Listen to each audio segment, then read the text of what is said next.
Hi అండి, నా పేరు Suvatsala. Welcome to my channel Suvatsala's kitchen. ఈరోజు మా ఇంటికి గెస్టులు రావడం జరిగిందండి. వారి కోసమైతే ఎగ్ నూడిల్స్ తయారు చేస్తున్నాను. మరి దాని ప్రాసెస్ చూసేద్దామా? ముందుగా ఒక పాత్రలో నీళ్లు పోసుకొని వాటిని బాగా మరగనివ్వాలి. నీరు మరుగుతూ ఉండగా దానిలో కొంచెం ఆయిల్ను వేసుకోవాలండి.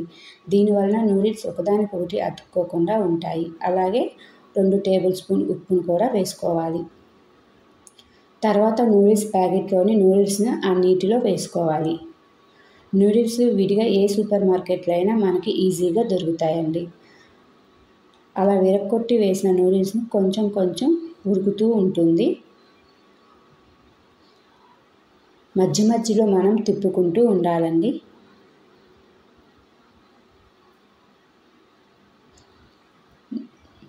నూడిల్స్ 80% ఉడికిన తర్వాత దానిని ఒక జాలీ గిన్నెలో తీసుకొని వేడి నీరు మొత్తం పోయేలా చూసుకోవాలండి. తర్వాత ఇక ఉడకకుండా ఉండటానికి చల్లని నీటిని నూడిల్స్ మీద పోసుకోవాలి. అప్పుడు వాటి వేడి తగ్గి ఎక్కువగా ఉడకకుండా ఉంటాయండి.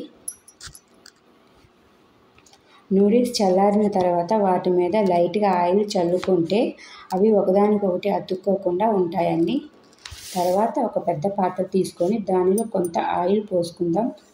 అది మరిగిన తర్వాత ముందుగా మనం పగలగొట్టుకొని ఉంచుకున్న 4 ఎగ్స్ని వేసుకొని వేపుకోవాలండి.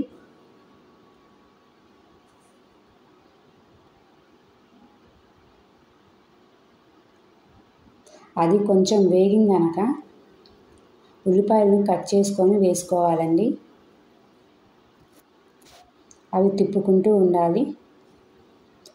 ఉల్లిపాయలు మగ్గిన తర్వాత క్యారెట్, క్యాబేజీ ఇంకా పచ్చిమిర్చి వేసుకొని బాగా కలుపుకోవాలండి.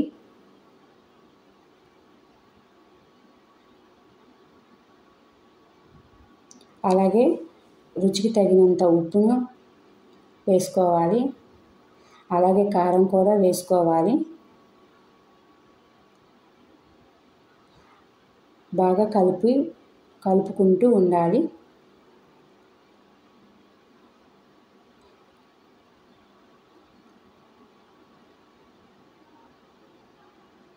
అది వేగిన తర్వాత టమోటా సాస్ వేసుకోవాలి.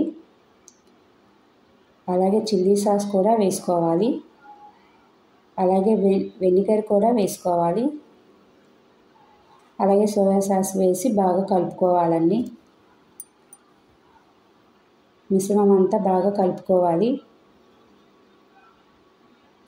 ఈ మిశ్రమం బాగా వేగిన తర్వాత అందులో మనం ముందుగా ఉడికించి పక్కన పెట్టుకున్న నూడిల్స్ కూడా వేసుకొని బాగా కలుపుకోవాలండి.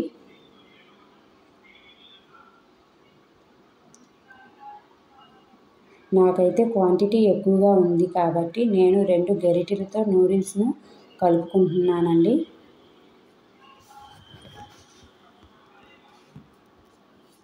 ఈ మిశ్రమం నూడిల్స్కి బాగా పట్టిన తర్వాత 1 tablespoon black pepper, 1 tablespoon garam masala, 1 tablespoon ధనియాల పౌడర్ వేసుకుంటున్నానండి. వేసుకున్న తర్వాత మరలా కలుపుకుంటూ ఉండాలి. ఈ ప్రాసెస్ మొత్తం మంటను హై ఫ్లేమ్లో ఉండేలాగా చూసుకోవాలి. చివరిలో స్ప్రింగ్ ఆనియన్స్ కట్ చేసుకొని వేసుకుంటే చాలా బాగుంటుందని. అంతే, ఎగ్ నూడిల్స్ రెడీ అయిపోయింది.